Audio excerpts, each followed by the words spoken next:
got to move on now to our next topic today. And our fourth email in here today comes to us from our good friend Chris B, who writes, Tarantino's next film, Once Upon a Time in Hollywood, changed its release date once, but I was wondering if you think the date should be moved yet again. Hollywood comes out only 1 week after The Lion King, talking about box office juggernauts, which is expected to be a massive hit.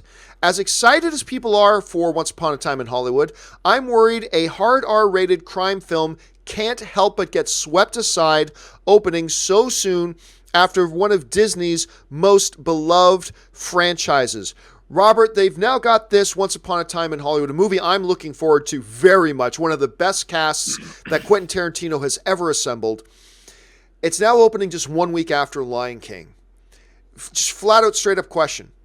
Can Once Upon a Time in Hollywood financially survive opening just 1 week after Lion King?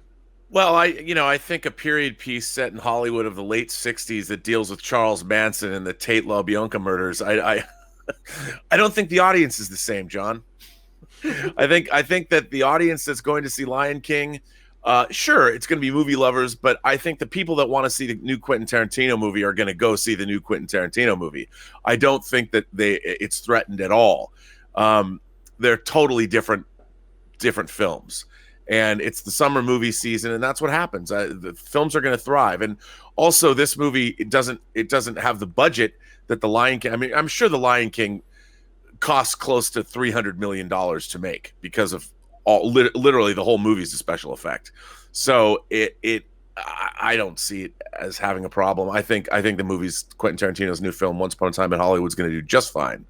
Yeah, I don't think, I mean, considering Jungle Book cost, what did it cost? Like $175 to make? I don't know the Lion King will come close to $300, but still, I think you absolutely nailed it, Rob. I mean, look, are there going to be some parents who would like to go see the R-rated Quentin Tarantino movie, but they got the little ones and they're going to go take them to see Lion King instead? Is there going to be some of that? Sure. Yeah, no doubt. But you nailed it on the head, Rob, when you mentioned that these are completely different movies that are going after completely different audiences.